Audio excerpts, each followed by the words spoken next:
Jadi kalau Andika ini seperti mahasiswa yang baru tingkat persiapan ya. Jadi dia tidak melihat undang-undang itu secara utuh. Dia hanya melihat TAP MPRS tidak ada secara detail. Jadi sengaja ini tulisan ini saya buat itu dengan pemahaman mereka yang merasa dirinya tentara, mereka yang merasa dirinya jenderal harus belajar banyak. Bukan berarti kalau jenderal itu tahu segalanya. Kalau ternyata ini sebuah kajian, orang yang ngomong itu saja bisa dikenakan pasal 107. Jadi sekali lagi saya ingin forum ini merekomendasikan untuk membuat sikap. Kalau dalam bahasa saya ditaboi ya. Orang yang ngomong tidak pada tugasnya, orang yang tidak ngomong tanpa referensi, orang yang tidak ngomong berdasarkan legal standing ya wajib ditaboi.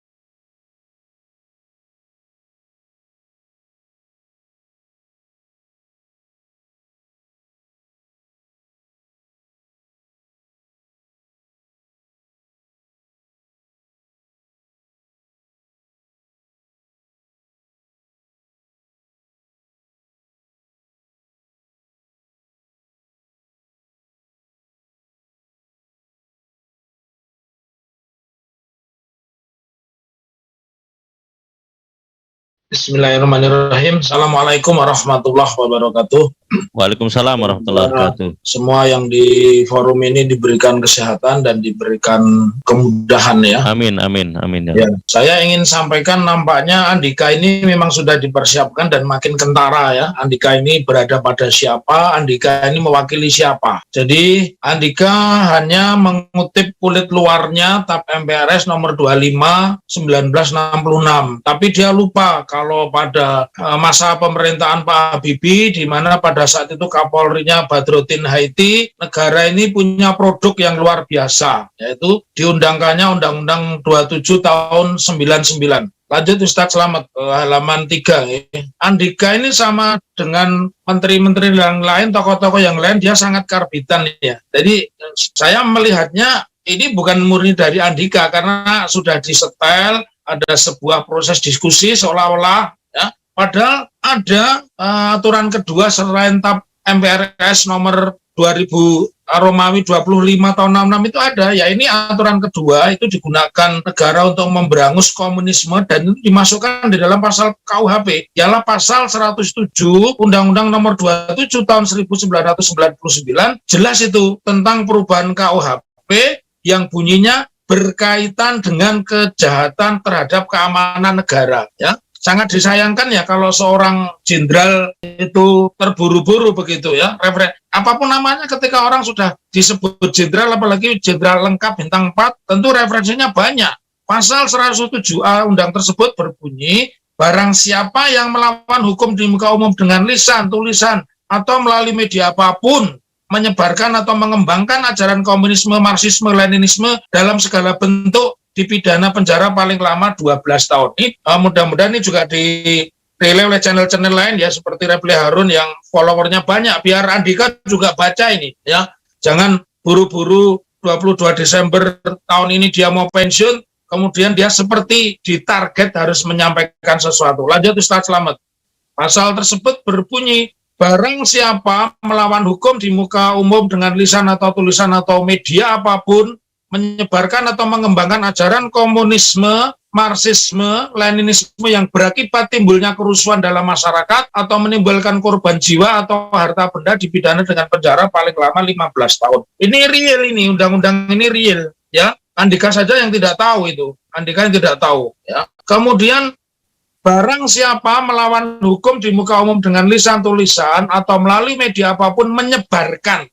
Ini menyebarkan atau mengembangkan ajaran komunisme, marxisme, leninisme dengan maksud mengubah atau mengganti Pancasila sebagai dasar negara, ya di penjara paling lama 20 tahun. Berarti kemarin yang ini sebuah perbincangan yang sangat nyambung, sudah di skenario. Sebelumnya kan ada yang ingin mengkristalkan Pancasila, mencopot ayat-ayat Pancasila, hanya menjadi trisila atau menjadi satu sila, ya, ekasila.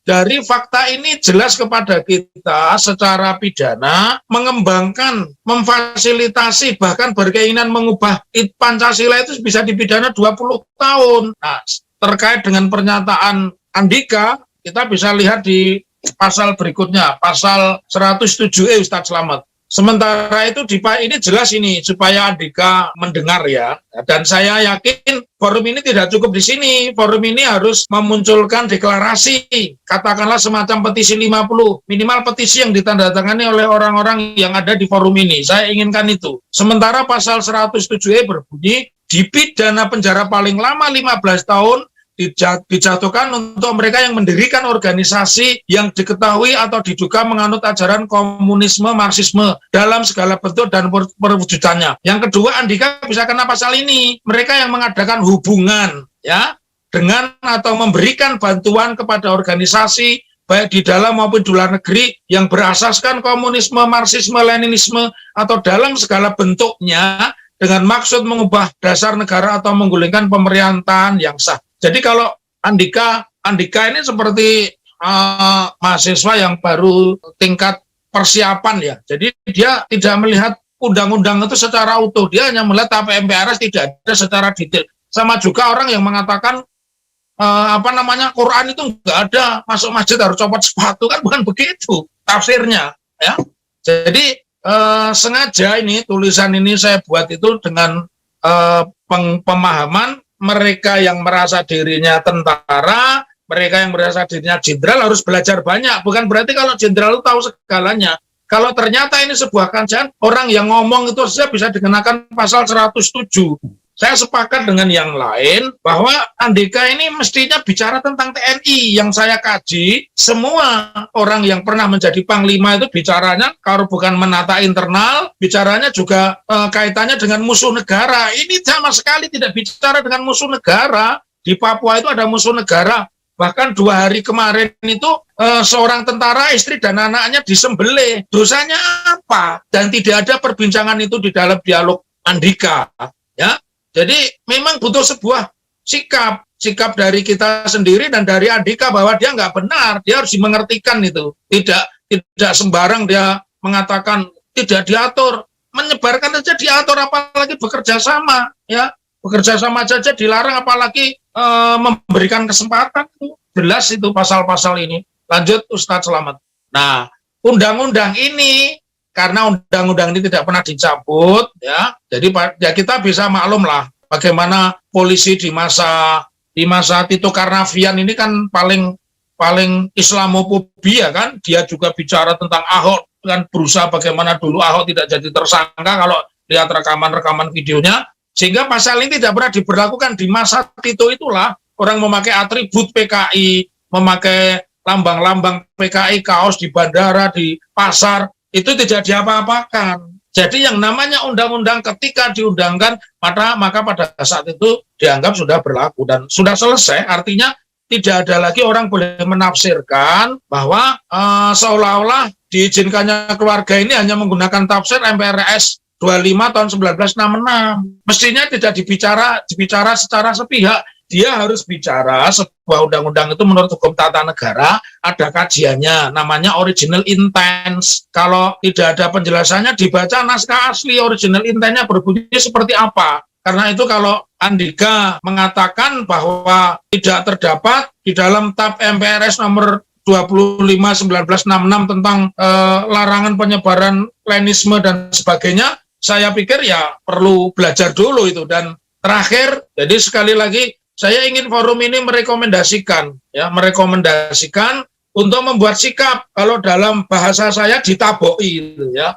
Orang yang ngomong tidak pada tugasnya, orang yang tidak ngomong tanpa referensi, orang yang tidak ngomong berdasarkan legal standing ya wajib ditaboi. Jadi kita nggak masalah, karena tentara itu dari ujung kaki sampai ujung kepala, topi, pangkat itu kita yang bayarin semua lewat pajak ya. Begitu kepada seluruh peserta diskusi pada pagi hari ini, sekali lagi saya mohon maaf dan kita tidak cukup bahwa dalam diskusi PKI dan Onderbonya antara larangan dan peluang ini sekedar menyampaikan pernyataan, tetapi kita harus membuat sikap, resolusi. Itu harus dicabut pernyataan itu dan tidak boleh, karena pada akhirnya yang jadi korban juga kita semua itu, ya. Anak-anak PII, peristiwa Kanigoro di Solo ini juga ada peristiwa Pucang Sawit, anak-anak PII disuruh pawai kemudian dibantai, itu masih melekat dalam ingatan kami keluarga besar PII. Jadi nggak ada kata selain Andika Perkasa itu mencabut pernyataannya, yang kedua Andika kalau dengan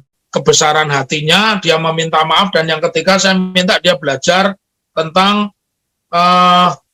larangan menyebarkan lambang-lambang dan ajaran PKI sesuai dengan Undang-Undang 27 1999 yang berbunyi perubahan atas Kitab Undang-Undang Hukum Pidana berkaitan dengan kejahatan terhadap keamanan negara. Begitu untuk semuanya, mohon maaf sekali lagi, salam sukses semua, semoga kita diijabahi dan kita bertemu dengan Syawal. Amin, amin ya robbal alamin. Assalamualaikum warahmatullahi wabarakatuh. Waalaikumsalam warahmatullahi wabarakatuh. Terima kasih Dr. Muhammad Taufik.